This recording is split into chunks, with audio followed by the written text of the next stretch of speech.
quick shout out. This day did not happen because it just happened. It happened and was organized and motivated by passion and love from the people at Rock Nation. Jana Fleischman, Jana,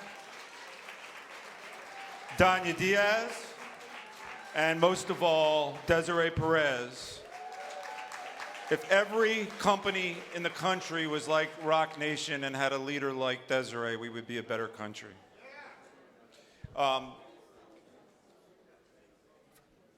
Policing. So for the next hour, this is the last panel, I'm going to give you a little framework about what we're going to do. If you think about policing as let's just talk about this as a big apple tree. Think of a big apple tree, right? The first 20 minutes of our conversation, if you see all those big, bright, ripe apples, and then there's like a couple of rotten apples your eye is drawn to, right? The first 20 minutes, we're going to talk about how those rotten apples affect people, human beings and families. The second 20 minutes, we're going to talk about how we identify those apples and track them over time. And then the third 20 minutes, we're going to talk about how we have a tree without any rotten apples. So with that introduction, I first want to introduce Star Cooper, who has made it her life mission to discover who murdered her mother, Dorothy Dot Cooper, in Kansas City in 1983, and bring the killers and the police to account. She's joined by Tricia Rojo Bushnell. I think this is yours. Yep, right here. Tricia is the executive director of the Midwest Innocence Project, president of the Innocence Network, and a past president of ACLU of California. Thanks for joining us. So Tricia, we're going to start talking specifically about Kansas City, Kansas, not Kansas City, Missouri. And if people don't know, some of the the depravity there is off the charts. So why don't you just talk a little bit about Kansas City?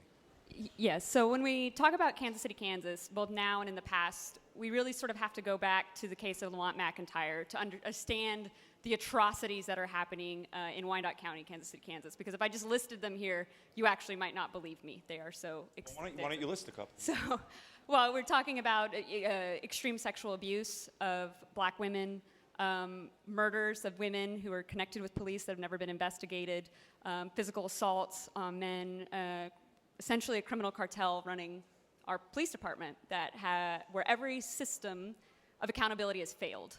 And the way that this has come to light, it's been over 3 decades that this has been happening, really was in the case of Lamont McIntyre. So Lamont McIntyre was convicted of a crime he didn't commit in 1994 when he was just 17 years old. There was a double homicide that happened in broad daylight, a shooting.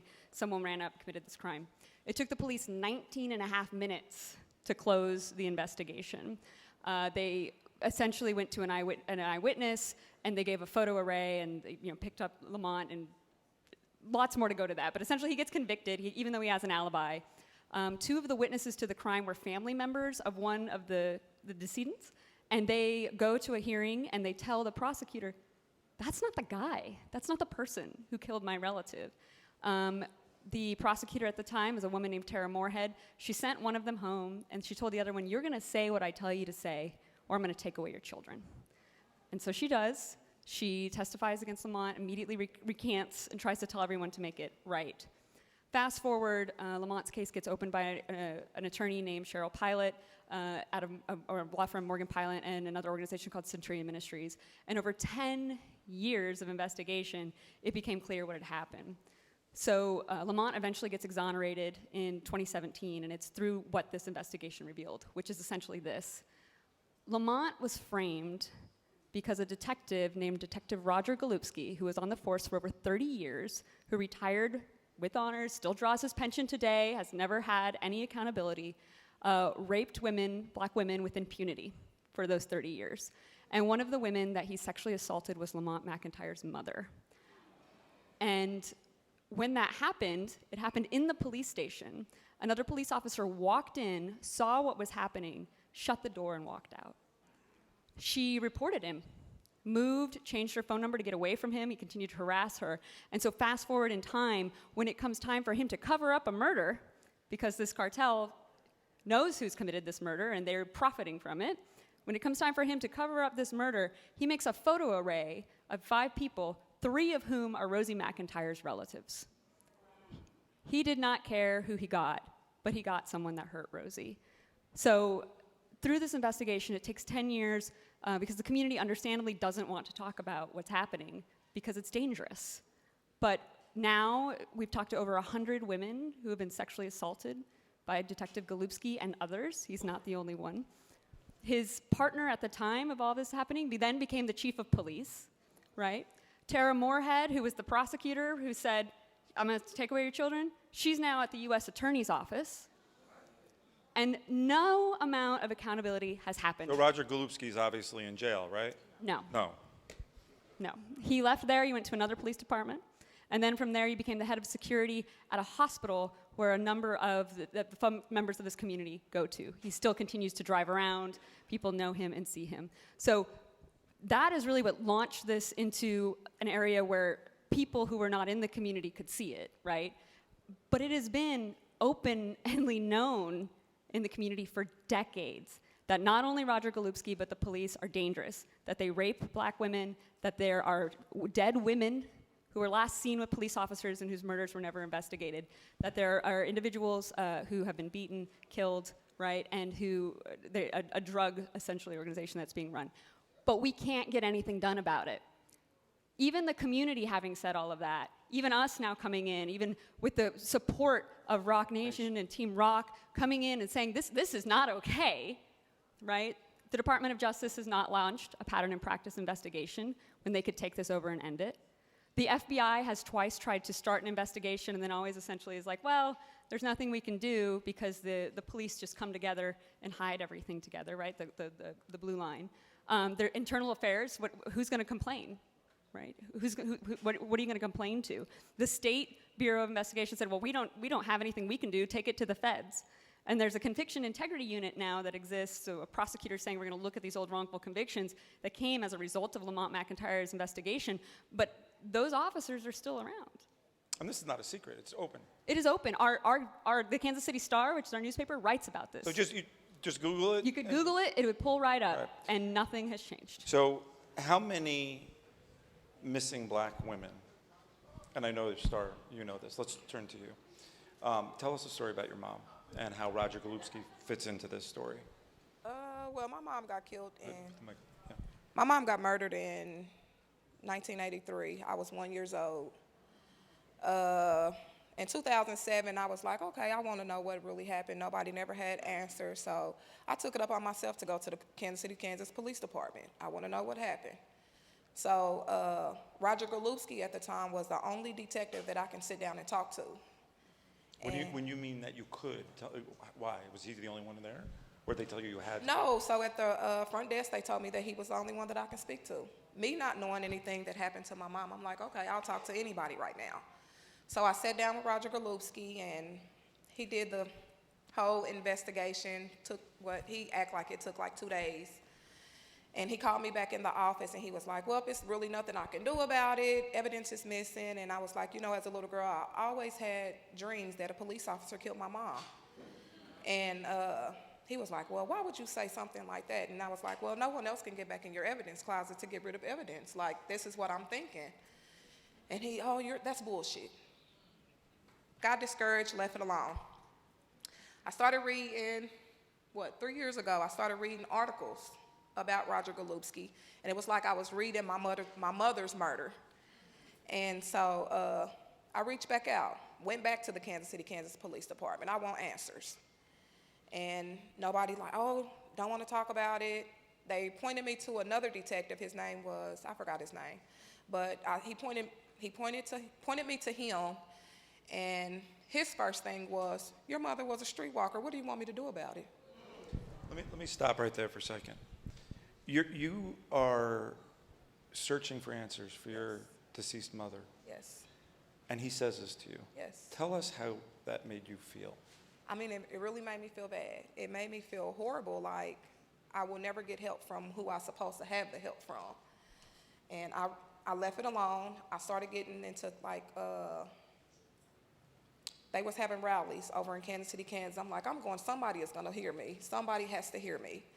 And so I started going to a few rallies, and I got in contact with other people that were dealing with the same thing I was dealing with. not knowing it was like some people that I grew up with, some people that I was really close to, not knowing that we were really dealing with the same thing. And When you say the same thing, define what that same thing is. with our mothers getting So you started meeting other people Yes. whose mothers was killed over in Kansas City, Kansas. without being solved. Without being solved. How many do you know of? So far, since I've been doing my own investigation, it's over 30 women All unsolved. unsolved. And then they opened up a cold case unit over there and put a detective over it that has worked with this officer. And I've actually talked to her, and I'm like, I have no hope in you. You work with him. You knew exactly what he was doing. Why would they put you over something that you already knew what was going on? So I feel like you're going to come in and cover up everything that he covered up. So it was just like I really had no help. I have no hope for Kansas City, Kansas Police Department. Where do things stand right now? Have you found anything out at all? No, within this last month, I'm the person that will keep going over to Kansas City, Kansas Police Department. They're actually tired of me. And this last month, another detective told me, it's really nothing else we can do about it. But then he turned around and told me, oh, it was a strangler back in the day when your mom got killed. We're going to just put this on him. How many other cases are you involved with, Tricia? In the wrongful conviction? Yeah, that involved the Kansas City. Well, involving Kansas City, so there's two parts, right? We're obviously looking at the wrongful convictions cases. I work at an Innocence organization, but we also believe that we have to prevent wrongful convictions as part of our mission, which means we need to help get changes here, right? So we have the over 30 women that Starr is talking about, which include women where the last person they were seen with was a police officer, they were known sex workers, and nobody ran DNA of rape kits. And now they don't exist anymore, right? Or women where they no defined cause of death. They just don't even look at it. And the other part of that is for all of these women who were sexually assaulted, right? The statute of limitations has run. So they can't sue to get justice. There's no recompense for them. And that's where we have to sort of think outside the box, where if the system as designed isn't providing it, how are we going to change the system, right? One of the things we're asking legislatures is reopen the statute of limitations. Right. Give people that opportunity to do that, because until anyone is held to account, nothing is going to change. So, Roger Golubski, everyone likes to talk about him. I'm happy to name him. But he didn't do that in a vacuum, right? You don't get to do that for 30 years and just say everything else is fine. His partner was the chief of police. He then retired, and it goes on and on and on. Right. So Roger Golubski being a very obvious example of what a bad, I won't even say bad, I mean, that's different, off the charts, but all across the country, there are different levels, obviously, of interactions that officers have that might not be okay. And so the question is how do we track, what calls for accountability, how are we going to do that using data? So we're going to bring up now, you all know Barry Scheck from the Innocence Project, but what you don't know about Barry is that his big focus now is police accountability as well. So Barry, why don't you come on up? And Senator Stephen Bradford, who is from California, come on up, who has actually written some bills that we're going to talk about. So, Senator, you hear these stories. Obviously, you're from California, but why don't you talk a little bit about how you perceive this problem of policing and what you're doing to try and address it? I think the overall conversation we've had today, the nexus is police accountability in many ways, with the over-policing, over-incarceration.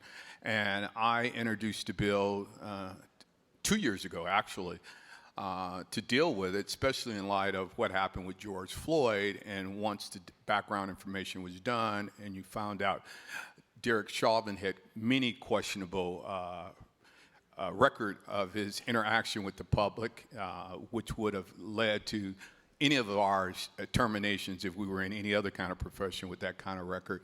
And we came to realize that California was one of 4 states that didn't have a decertification process, a way of firing and getting rid of bad cops and making sure that they never carry a gun and wear a badge again. And it shouldn't be easier to get rid of a beautician for giving you a bad perm or a barber for giving you a bad fade, and they lose their license and never be able to practice. But a police officer could brutalize you, falsify evidence, and even kill someone, and they simply resign and join another agency, what I call the wash, rinse, and repeat cycle that exists with law enforcement all across the country. So we passed the decertification bill, many considered the strongest in the nation, but a lot of amendments and negotiations was taken in that process that watered it down. It's still a good piece of legislation, but it didn't have the teeth that I wanted it to have starting out, one being holding officers liable personally, civil liability under the California Bain Act. Right now, any of us are going to change our behavior if we know we're going to be held personally liable for our actions. Currently, police officers are not. And so that's one of the pieces that we wanted in this decertification. But it is a bill that now creates a review panel, and it allows them to review the actions of these police officers. If the local agency passes on it, then this 9-member panel, 5 of general public and 4 from law enforcement, get to review the case again. Unfortunately, some of the negotiations going on right now want to revert it back to the local agency, and that's like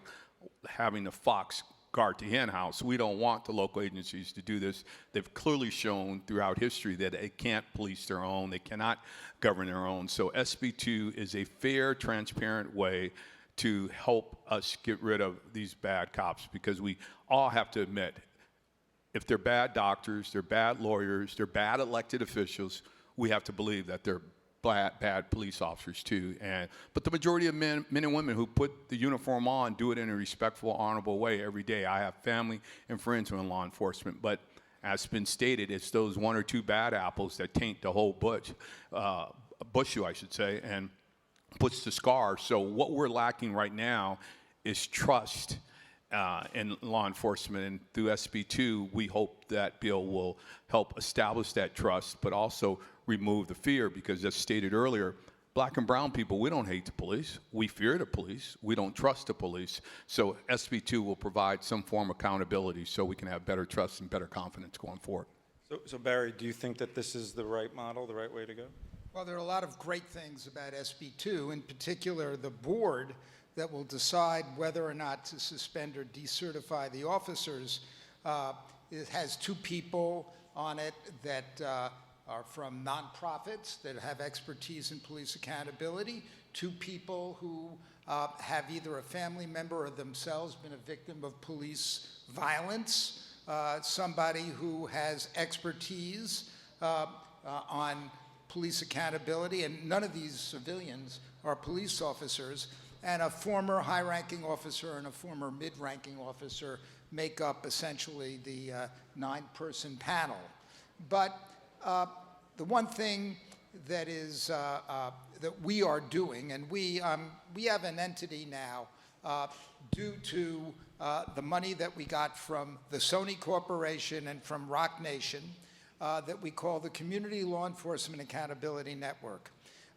And just think of this. It is a partnership of the Berkeley and Stanford journalism schools, okay? Data Journalism School in Stanford, Investigative Journalism School in Berkeley, the ACLU in California that helped write this bill, all the defenders in the state of California working through something we call the Full Disclosure Project of the National Association of Criminal Defense Lawyers that has an application that the defenders will get to track misconduct of police officers, as well as community groups like Carmen Perez, Gathering Justice are all part of this. We have everybody working together to try to track what the police are really doing in the context of Senate Bill 2. Now, what you have to understand, and frankly, I went to law school in Berkeley. Otherwise, I'm a New Yorker. Everybody gets confused. They all thought I lived in California for a reason you all know. But I do have bar cards in New York and California. New York and California had the 2 worst statutes in the United States about hiding misconduct of police officers. California was the worst. New York was the second worst. This was all the work of police unions, right? They kept it all quiet. They made sure that people didn't get adequately disciplined, right? And SB 2 and the transparency statutes in California are an effort to stop that. But I will tell you right now, and we'll talk about it in a second, unless civil society, and I am talking about a coalition like we put together in California with the press, with the defenders, with the nonprofits like the ACLU, with community groups, unless we are all working together and sharing information, right, we're not going to get it done. All right, Barry, let me just ask you a question. Ideally, right? Yep. Let's give me a specific example. Ideally, somebody is having an interaction with an officer, and that officer beats that person up. Yeah, Take us through the system. What would happen ideally? That person makes a complaint right. to post Well, or to the agency. Look, it would be nice if we had civilian complaint review boards on a local level that were fairly staffed, that had a composition kind of like the board that Steve put together in California. We don't have that. The one thing that there should be a statewide standard for all officers, whether you're in a small place or a big place. And that's what we did with Senate Bill 2. But the real answer is the investigation. So one of the things that happened with Senate Bill 2 is it said, okay, compromise with the police that you had to make. That first the police would take a look at the misconduct, the alleged misconduct, they would make their determinations. Then all those would go to post for consideration. But post was also supposed to take complaints from the public, right, about serious, egregious misconduct. And it was supposed to have a group of people that would investigate it, not just send it back to the agencies, right? Do you have that clip? You want to show? Yeah, we will. Yeah, we can, All right. sure. Essentially, basically, what Barry's saying is that there's a system set up where, by statute, where Post, this organization, needs to accept complaints, civilian complaints. So they set it up, but it's like setting up a voicemail and nobody checks it. Or fill out the form, no one's ever going to read it. Well, and they're very public about that. Right. Well, Steve has got to go back and fix this if he can by Monday. But that's when the public comment period ends. But what they did, I mean, it's really galling to watch this. And this is why I'm so obsessed right now with civilian oversight of law enforcement. That is the answer. It's all of us being able to do that. So I'm watching the post regulations, and they say, okay, here's a form you can fill out. You can send it to us. The statute he wrote says that they are authorized, they're required to take the complaints, and they're authorized to investigate them. So this guy says, oh, guess what?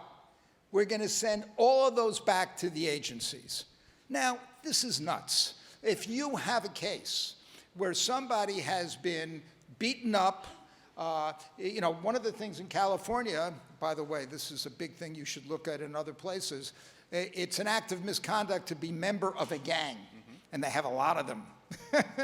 I can think of some other gangs, by the way, Oath Keepers, Proud Boys. I'm a little worried about them being police officers, just me. But the bottom line here is that those kinds of cases where it's clear that you're going to be subject to retaliation, right? Post has to investigate those. And they deliberately took this money and they did not provide for a crack group to investigate those cases. Okay, so, Senator, how are you going to fix it? Well, continue to have dialogue for sure. We're in negotiations right now as we move forward with rolling out, because SB 2 goes into full effect next year. So we're still in negotiations and make sure it doesn't water down the intent of the bill, but also we want to make sure that there's funding there. Our previous Attorney General had problems when they couldn't support the bill because they felt they didn't have the money to stand the program up. We have that money now, so we're going to fight. I, along with my colleague Nancy Skinner, who's been a leader on public safety reform and criminal justice reform, we're going to make sure that that money, or we're going to at least advocate, make sure that money is in the budget. And just continue to work on SB2 because it's still some improvements we can make there. And I think it shows an example so far to the rest of the state, country, I should say, on what we can do with real police reform and accountability. And that's what's needed. That's what's needed, not just in California, but all across the nation. And the thing that I should add is that part of our Community Law Enforcement Accountability Network is that we are working with the Berkeley Institute of Data Science. A friend, Saul Perlmutter, who has a Nobel Prize in astrophysics, and they produce all the data scientists for Silicon Valley. And what they are doing, they're working on what we call ingestion tools. Because when all of a sudden you get all this misconduct information, right, that's coming in by law now in California and in New York, which we never had before, how are you going to deal with it? What we're trying to do is commonly code and tag this data. We're going to have one public-facing database that will be housed in Stanford, okay? So they'll see all the public acts of misconduct, but you're a defender, you can get that information, but you can also collect your own. You're a conviction integrity unit, you're a prosecutor, you can get that information and you can also do your own, so you have your own work product. You're a journalist, you start investigating something, you have the public data, and then you have your privileged information to pursue, right? And then eventually we can pull it all together. And the data mining is really the key. What we found when we started doing this in New York, you track overtime. You track the patterns where all the abuse is concerned. And as Kim knows, there's a group called the Invisible Institute in Chicago. You go on the Invisible Institute website, you will see a map of where all the misconduct occurred and all the bad cops, and of course, the guy who shot Laquan McDonald, Jason Van Dyke, he had all these substantiated and unsubstantiated. That's true all across the country. You heard Gwen Carr earlier. Pantaleo had all these unsolved cases. The key to this in the final analysis, and what we're trying to do here in California, we track the officers, we see their patterns, we get the data using sophisticated tools that every big organization uses. We call this a federated database system. You do that, and then on the issue of accountability, we keep track of that as well.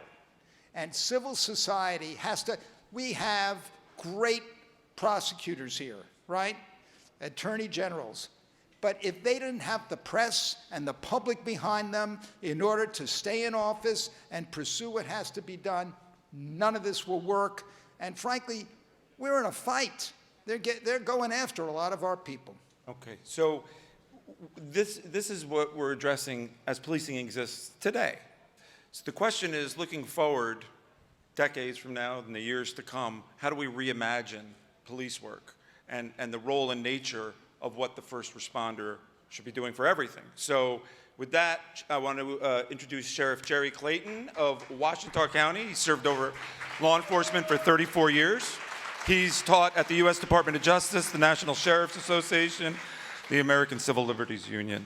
Welcome. And Barry Friedman is the faculty director of the Policing Project at New York University School of Law, and that partners with communities and police to promote public safety, transparency, and equity. Thank you, guys. Rock Nation is happening. Thanks for Rock Nation. So why don't we start and just, why don't you talk about from a law enforcement perspective how you're working with Barry and how you see all of this moving forward? Yeah, so I think, whether we're talking about reimagining, recreating, modernizing the profession, we have to think about it in holistic terms. And I think what Barry and the senator just talked about is the back-end accountability, right? Something's happened, somebody's been harmed, we have to hold a police officer accountable. That's one part. But these aren't simple solutions. You got to have the front end as well. And Barry's going to talk a little bit about the front end accountability. And whatever we do has to start with somehow, some way, us collaborating. So let me frame it by saying this first. I've been in the profession for 35 years. I've been black for 57.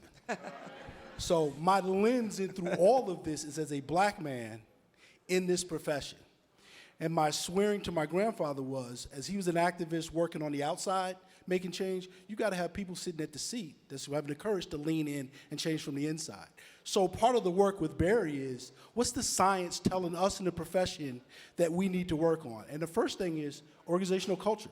You have to change the culture of organizations. You can use data and information to help inform that cultural change, but it has to start with the leadership committed to, we will not do business as usual as we have for the last 400 years. That's how we start.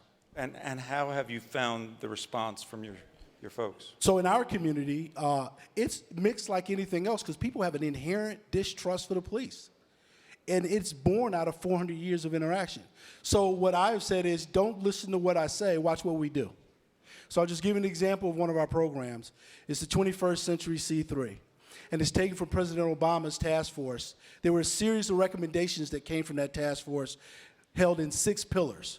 So what we did is we invited community members to join some of our staff, and we created subcommittees for each one of those pillars. And to look at our organization, policy, operational protocol, training, and what about our organization does not meet the requirements of the recommendations. Now let me first say this about the recommendations. At the time, they were great and cutting edge. Right now, I would say those recommendations are the floor for every police agency. At the very least, we should be doing that. And my point is, I just had a meeting with him. We have community members informing us on policy change. That's how you start. Tell us how we should do the job to get the outcomes that we both agree with. And I'll end with this last piece. We pay them. The time is over from asking community members to come be a part of what we do and sit next to my staff who's getting paid and us not compensating them appropriately. Barry, you know, you have done a lot of work thinking about reimagining what police do. Why don't you talk a little bit about that? Sure, and first I want to thank Rock Nation for having me here. So I think there's 2 general things we got to do to fix policing in this country in addition to what you've already heard.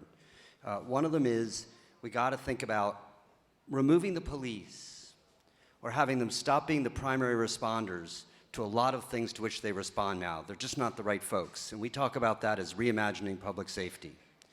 But the other half is we got to think about where we are going to have police officers, thinking about a different kind of accountability than we're used to hearing.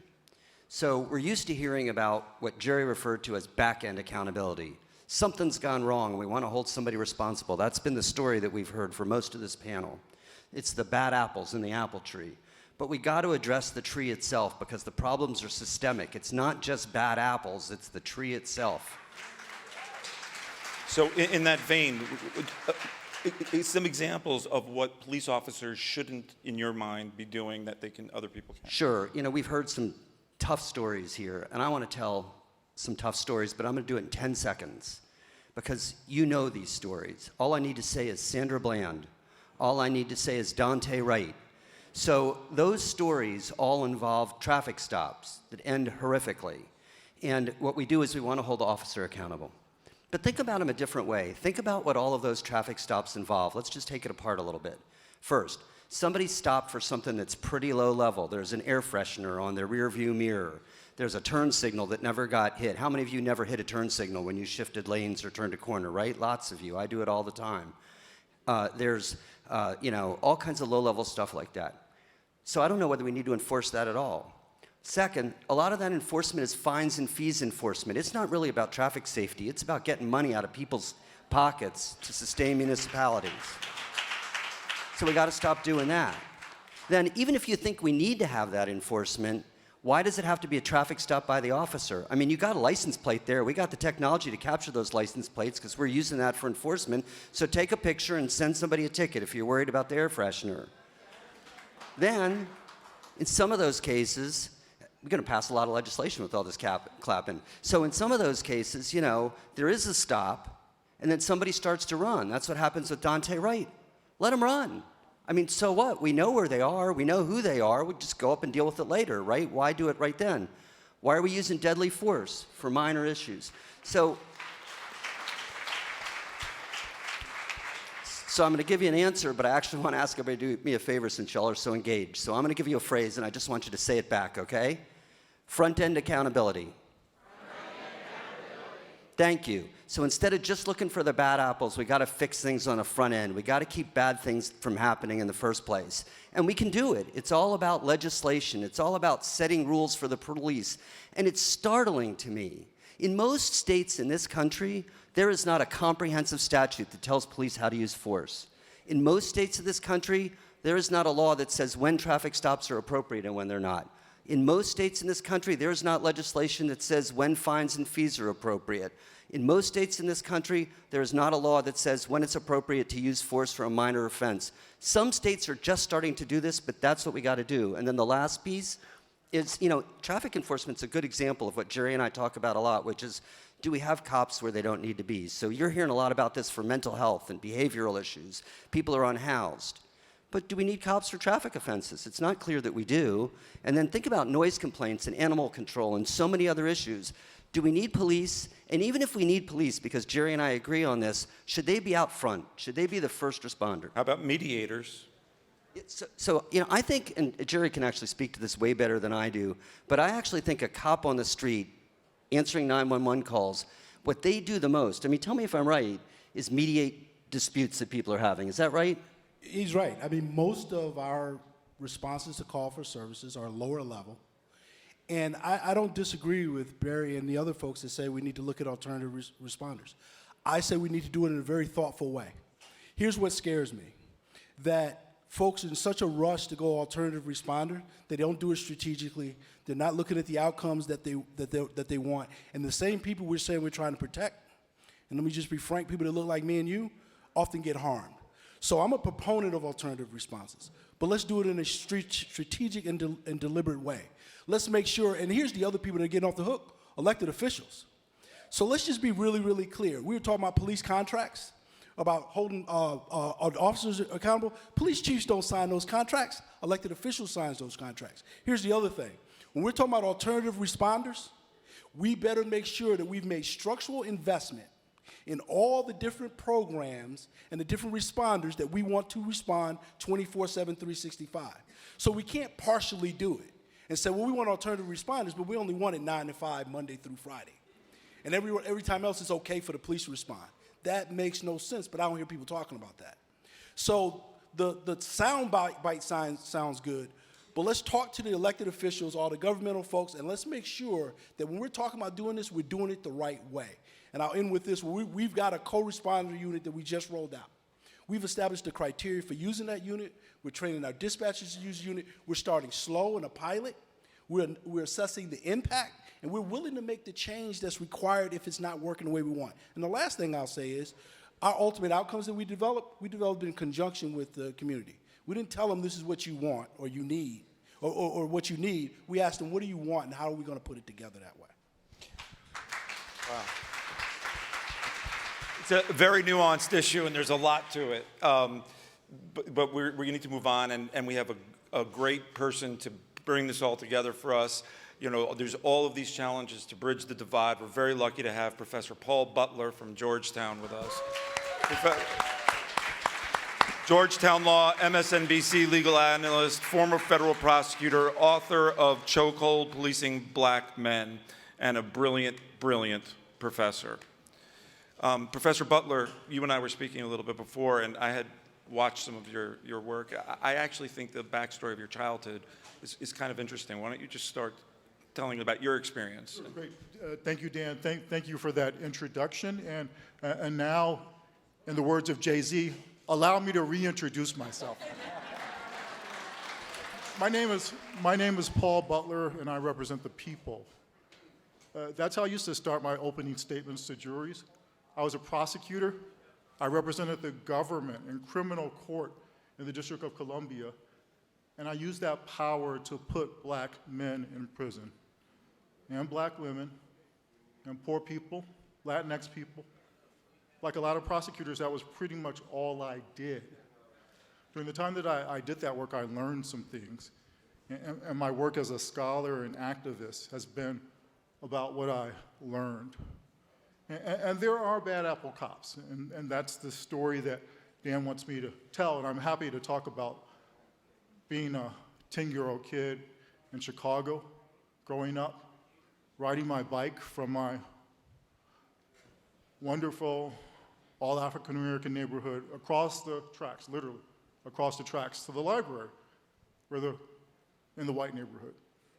When I cross those tracks, cop car pulls up alongside me. Officer rolls down his window, white guy. "Is that your bike?" he said. I said, "Yes." "Is that your car?" And then I drove off. When I got home, I told my mom what I said. My mom who marched with Martin, my mom who took it to the streets with Malcolm. I told her what I'd said to this cop, and she gave me a spanking. Didn't I know what happened to black boys who talked to the police like that? She was right. Literally at this time, the Chicago Police Department was operating an off-site where they tortured black men in order to get them to falsely confess. They poured soda up their nostrils. They attached electrodes to their genitals. The city of Chicago has now spent tens of millions of dollars paying back these brothers who were tortured by the government. So there are bad apple cops, but one of the things I've learned at my work as a scholar is that the problem isn't mainly bad apple cops. The problem is the system is working the way it's supposed to. So you're one of the most brilliant professors in the country, particularly on this issue. And I'm taken by your story, and I'm just curious, all these decades later, how that informs you. Is it like, when you think back about that episode, how does it feel for you? Well, I appreciate that, and every black man and every black woman has a story like that. I wish I could say that mine was unique, but mine wasn't. What happened to the officer who did that to me? Nothing. He was doing his job. So when we think about police work, I think we have to think about it in two different ways. One is reform, and one is transformation. And in a way, that's what these panels have been about. One about reform, and one about transformation. And in at universities, we can do a theoretical spin on the tension there. And I think it's important. I don't think it's the only thing, but I think it's important to know. So should we try to reform the police, or is it just so bad we need to start from ground zero? And we had this conversation with regard to abolition of the death penalty. And there were a lot of people who wanted to get rid of the death penalty. They think it's racist, they think it's unconstitutional. But the way that they worked to do that was with reform. What does reform of the death penalty mean? It means good stuff happen. It means now children can no longer be put to death. It means that people who are intellectually disabled can no longer be killed by the government. But what does that do? That makes the death penalty more fair. It makes it harder to abolish. And in a sense, we see the same tension with regard to reforming the police. We can make the police act nicer, but they're still going to have all that power, and we know how they use that power. You know, just to that point, I often think about this, is all of this progress and all the work that's being done, it often strikes me as how far we have not come. You know, when you hear about the First Step Act and everything celebrated, and with all due respect to the people in this room who helped get that passed, I apologize, but to me, and it's great to take steps, but to me, not having to shackle a pregnant woman to a bed is great. That shouldn't be celebrated as reform. Being within 1,000 miles or whatever it is of your federal penitentiary as opposed to across the country, great. But they're baby steps, right? How far do you think we've come? How far do you think we need to go? You said it, baby steps. They're important baby steps, and that's why reform is important. Reform literally saves lives. And it literally saves black and brown lives. And so we can't discount it. We have to beef it up. I was so interested in the senator's comment about how his own bill got watered down, right? And that consistently happens. And so, you know, we've got to have much stronger legislation. And ultimately, we've got to reduce contact between police and civilians, because what we learn is that the police seem incapable of treating black people and brown people fairly. And again, the system gives them that power. Just a quick story about a police officer friend of mine who I have come and visit my criminal law class about the law of the police. And he wants to show the police, he wants to show my students how much power he has. So he invites them to go on a ride-along. That means that as he patrols DC late at night, they sit in the back seat of his car and see what it's like to be an officer. To show my students how much power he has, this cop plays a game with them called Pick That Car. He says to the student, pick any car you want, and I'll stop it. So the students say, well, how about that white Camry over there? He's a good cop. He waits until he has a legal reason. He can stop any car, he says. All he's got to do is follow it for 3 or 4 blocks, 3 or 4 minutes. And Barry, he'll see that dangling air freshener. And then he has the power to order the passenger and driver to get out of the car, to ask their permission if he can search. And that starts so much of the tragedy, so many of the tragedies that we've seen with black and brown men and women being victims of police brutality. Last question of the day. You could blink your eyes, or, in the future. What does transformation look like to you? Transformation looks like when the 95% of people who call the police for issues, minor issues like the sheriff mentioned, you don't have people with a gun respond. When there's a dispute between neighbors, when somebody's having a crisis coming from homelessness or addiction or mental illness, a lot of times having people with guns and the power to beat you up and kill you makes things worse, not better. And so we have to reimagine public safety in just the ways that we've been describing. And again, it doesn't mean that many of the police aren't doing the best that they can, but the sheriff knows. Officers are the first to tell you that they get called for things that they're not equipped to handle. And so we need better first responders. For the 95% of times people call the police that you don't need a gun to deal with the situation. Thanks, Professor. Thank you. Star, I really hope that we find out what happened to your mom and you get accountability. And I'm so sorry for everything that you've had to endure your entire life. Nobody should have to endure what you have had to endure. Thank you all for coming. I think this wraps the day. I'm told we have a special thing happening. Greg Coach Popovich is the winningest coach in NBA history and a longtime supporter of humanitarian causes, including Innocence.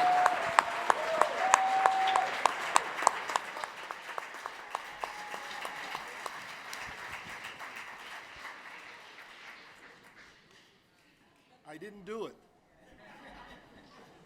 Good Lord. My name is Popovich, and I want to thank the United Justice Coalition for asking me to come to honor an amazing man. That would be him, Barry Scheck.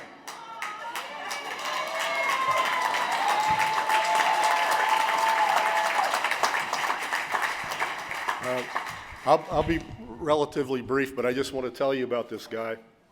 I got a few notes here so I don't screw it up. But Barry here is a law professor at the Benjamin J. N. Cardozo School of Law. He's also a partner in Neufeld, Scheck, and Breston. He's a Yale grad, 1971. He, Yale back there. He earned his master's and his doctorate at Berkeley, and in '74 also earned his law degree from Berkeley. He started his career, in my opinion, his passion was fired while he was at Berkeley. He participated quite loudly in many anti-war demonstrations These were the days of Vietnam. And he was a standout individual on campus in making sure that whatever could be done to stop that war would be done. He really believed firmly that deferments had to stop. For some of you young people, the deferment was if you had some sort of privilege, you could get out of being drafted to go to Vietnam. But he thought that that was very unfair, and he was trying to figure out ways he could help to stop the war. And because he felt the only way, now this is back in the 60s and 70s, early 70s, late 60s, the only way he thought the war could be stopped is if upper middle class white people had to watch their children come back in body bags from Southeast Asia. Just as an aside, personally, I think about that today, how gun laws might change if we had people in positions of power who lost their children. But you can't say that. That's ugly and that's mean. But it's damn true. And that's how he felt during the Vietnam years. And I think that's where his passion started. He's got awards that are too long to list, and if I began listing them, he'd probably jump me from behind. He's a very selfless individual, but you know, one of the most preeminent criminal law lawyers in the world, not the United States, in the world. So his work is pretty awesome. It brings me to the way I got to know him, and that's the Innocence Project, which many of you are familiar with. That was founded in 1992 with he and his very good friend Peter Neufeld. And it was dedicated to the utilization of DNA to exculpate people who were wrongly convicted. Pretty simple idea, but pretty difficult to do. And he found that there were many. His goal was always pretty much threefold. He wanted to free people. That's pretty easy to think about. He wanted to free these people who had been wrongly convicted and incarcerated. But he also wanted to prohibit it from the start. If there was any way to get programs together to not even have this happen. You know, all of your speakers today have talked a lot about judges and cops and lawyers and this sort of thing, false witnesses.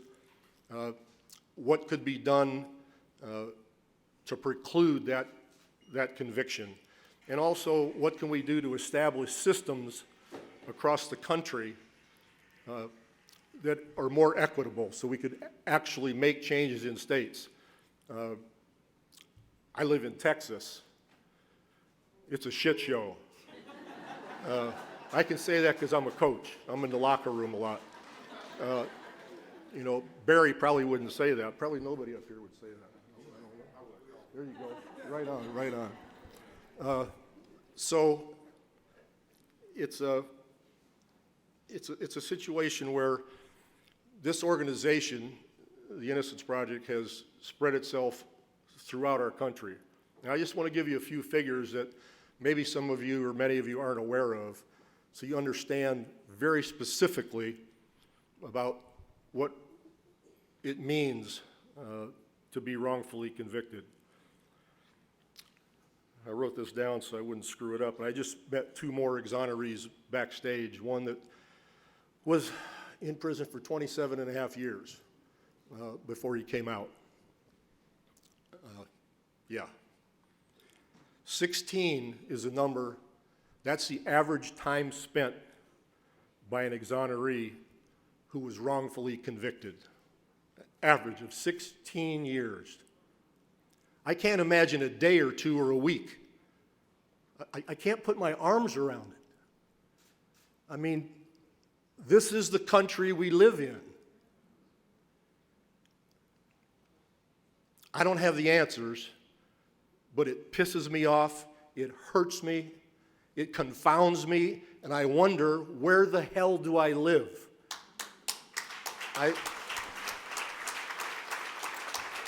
I live in a country I did not know exists. I knew there were racists. I understand that. But I had no idea it was to this level, and that the injustice and the seeking of power was so rampant that we are in the position we're in now. I digress. The average age of the individuals who have been wrongfully convicted is 27. But overall, to date, through the Innocence Project and Barry Scheck's work, 375 people have been exonerated.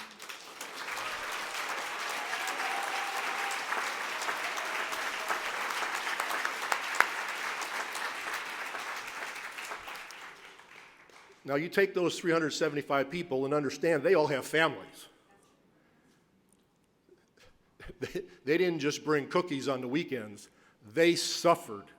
So you're talking about thousands of people who are affected by this, and we can't get crap done. But there are people working on it.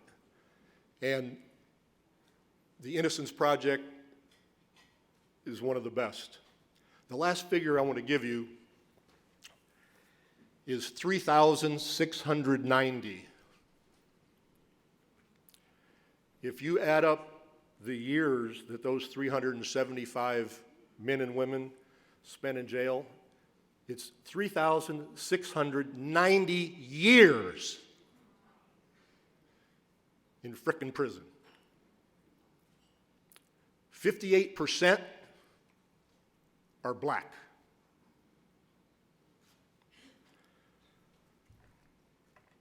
Now, Barry Scheck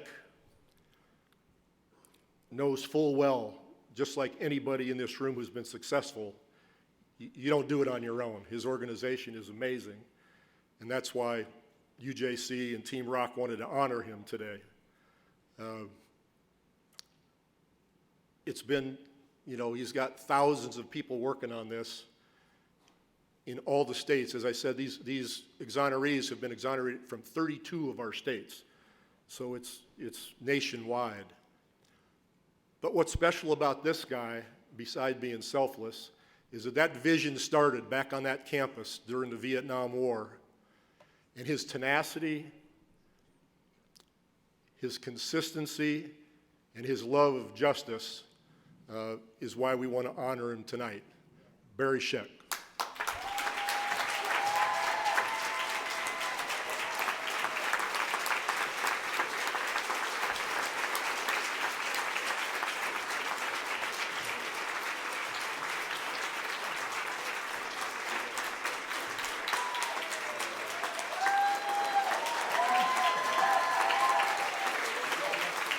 You got to make him speak a little bit.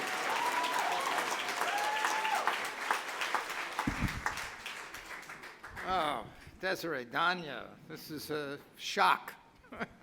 This is a real surprise. Coach Popovich? Yes. You answered the bell for us in Texas, around the United States, every time. We are the official, the Innocence Project is the official charity of the NBA Coaches Association. But the way that happened is that we had our Innocence Network conference, and Trish is the current president of the Innocence Network. She can tell you what they're like. And we invited Coach Popovich to come to attend the network conference. But we said, well, we know you have this huge game tomorrow night against the Golden State Warriors, which was critical to who's going to get playoff positions and everything else. And we had the other people in San Antonio that came, the prosecutor, a friend of ours who was like a big-time federal judge, and everybody came. And we just said, just do a little video for us.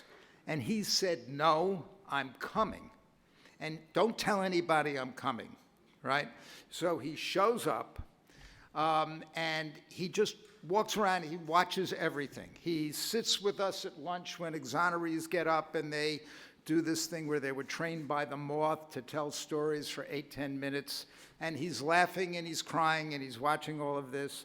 And the chair of our board, who Steve knows very, very well, Rodney Ellis then, by the way, who will be the first to tell you he's one of those black men that knows nothing about basketball. It was shocking to me, and I'm obsessed with basketball.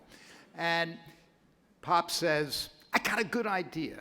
You know, come, let's talk in this room. He said, I want you to be the official charity of the NBA Coaches Association. Come to our meeting in September in Chicago. They're all great guys. There's just 2 assholes. See, this I couldn't tell at our Gallus. I can tell it here. They wouldn't let me tell it. I said, who are they? He said, I'm not telling you, right? But of course, it turns out that the NBA, the coaches of the NBA have just been unbelievable. And they're all from Pop's tree, right? Whether it's Steve Kerr or all the others, they just are. We're here to honor you. Yeah. Screw Pop. Say something about your stuff. Well,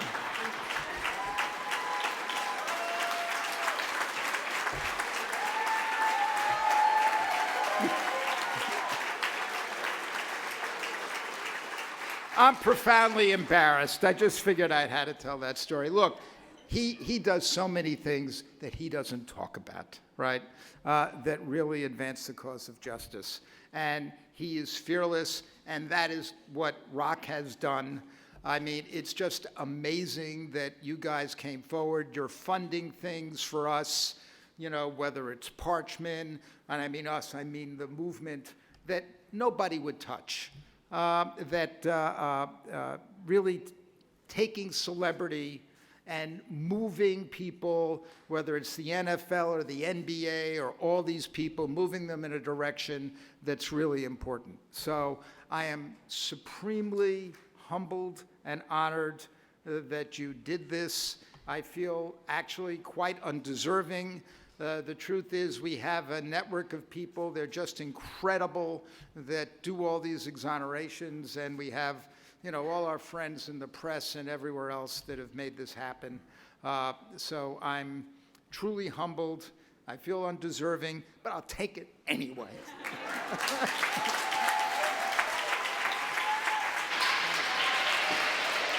Please welcome to the stage Michael Rubin.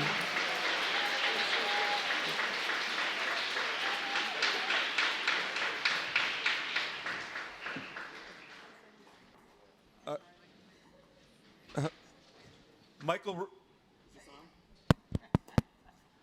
everybody, is this on?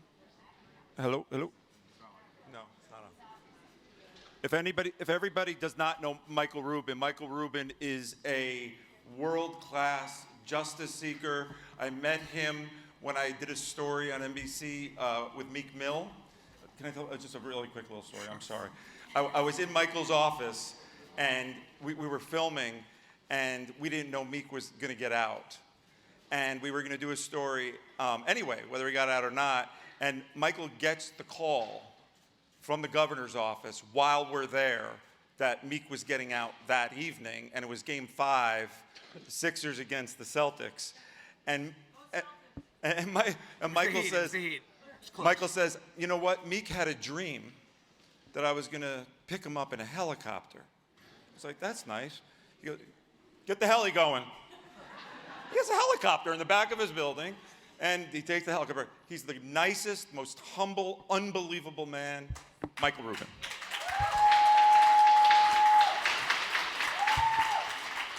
Thank you. So last night, about 8 o'clock in the night, I got a call from Desiree Perez, the CEO of Rock Nation.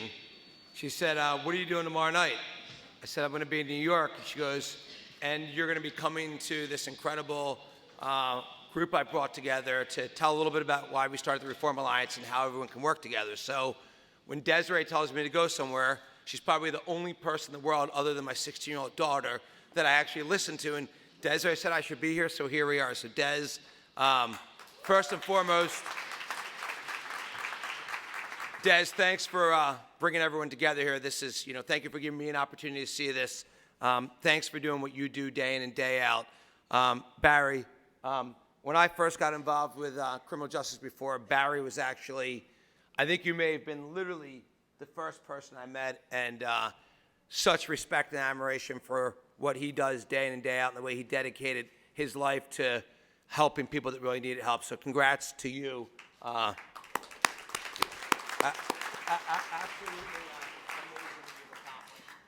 amazing. Des said just come up for a few minutes and kind of talk about why we started the Reform Alliance and kind of how we're thinking about this field and kind of what's in my head. So I think everyone really knows the story. Unlike a lot of people in this room, I did not set out with a mission to help people that need help. Honestly, I was kind of a a lot of what white America represents. I didn't understand the issues.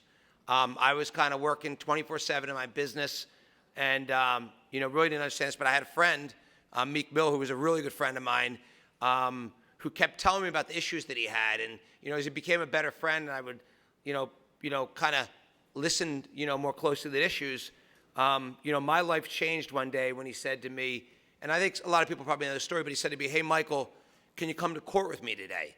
He said, "I want you to see what happens when a black person goes to court." And I said, "Do you really want me to go to court?" He said, "Yes, I really want you to come to court with me today." By the way, I had never met Desiree before. For Desiree and for Meek, I think this was a normal day. For me, this was, probably, I'd say, the most surreal day of my entire life. I'm supposed to tell you it was when one of my kids was born or something. It was this day, November 6th of 2017. And, Meek, who was already a really good friend of mine for years, he went to court on a probation violation. He had popped a wheelie on a motorcycle and got a ticket that I think was literally like $60 or $75.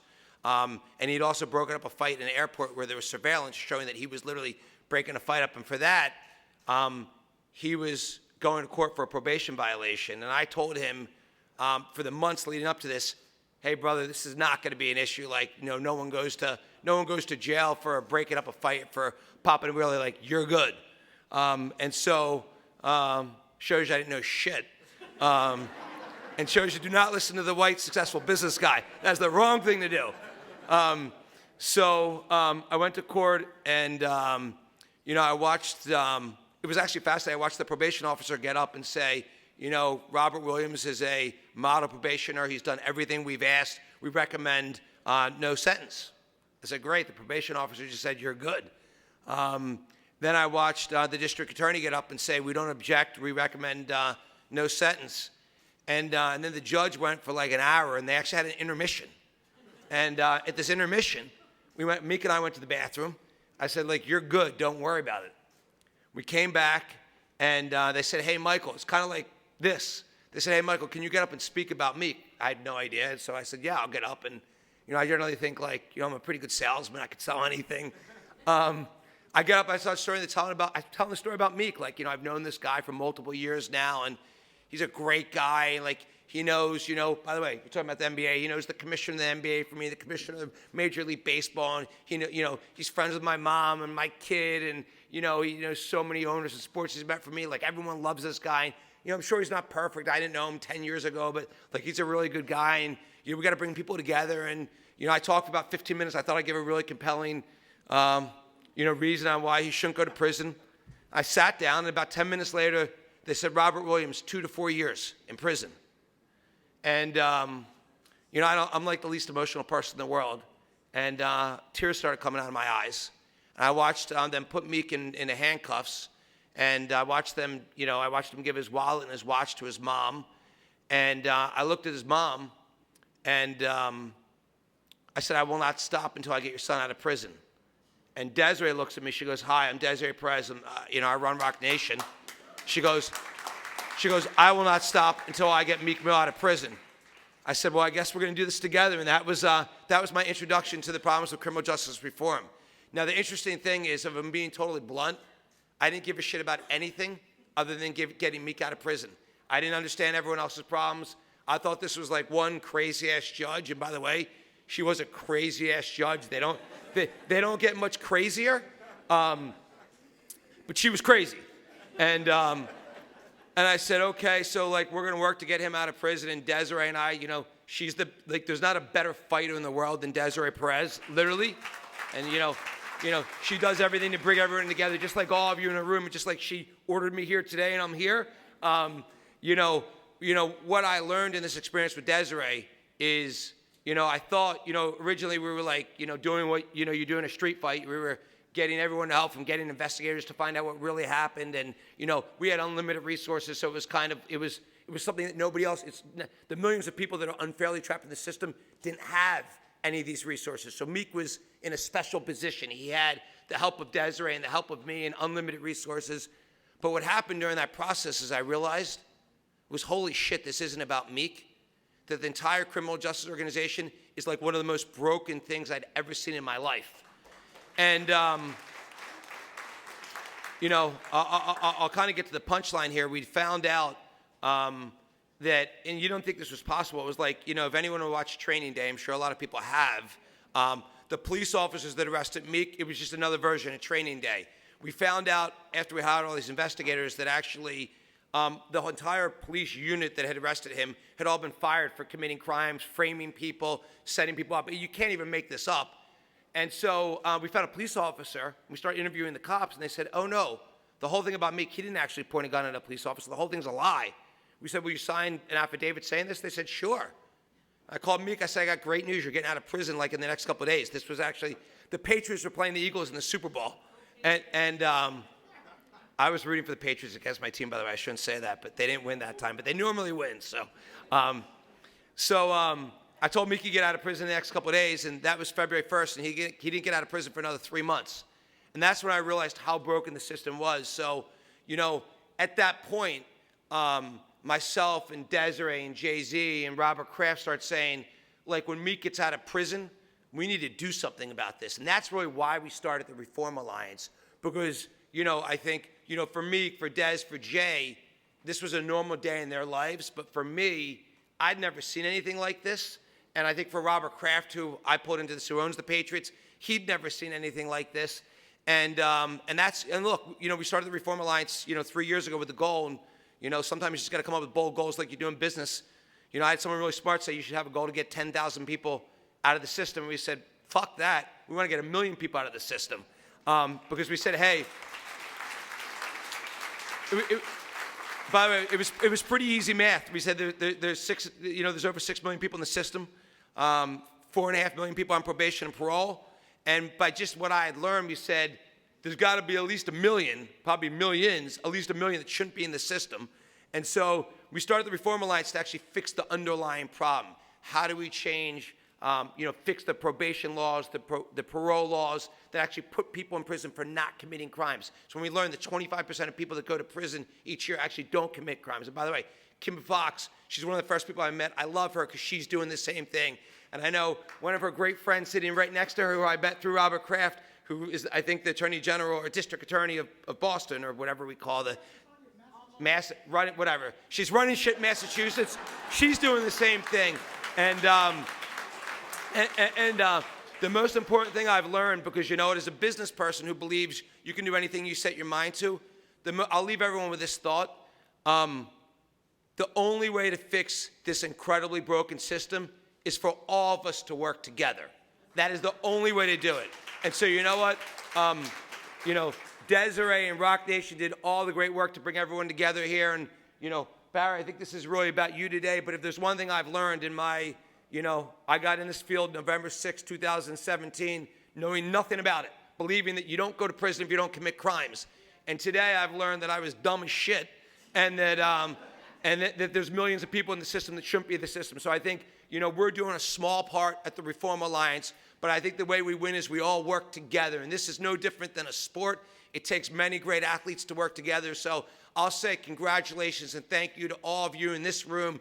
You're doing all the hard work day in and day out. And everyone who's in here on a Saturday is committed as shit to fixing this. And that's why when Des said, get your ass to this thing and tell people why we started the Reform Alliance and what we can all do together, I said, yes, ma'am, and thank you. And so You know, thanks to all of you for everything you're doing. And I can tell you, we're going to keep doing our part, but I know we ain't going to win if we don't all do it together. So I appreciate everyone and commend the work everyone's doing. So thank you very much. And again, congrats, Barry.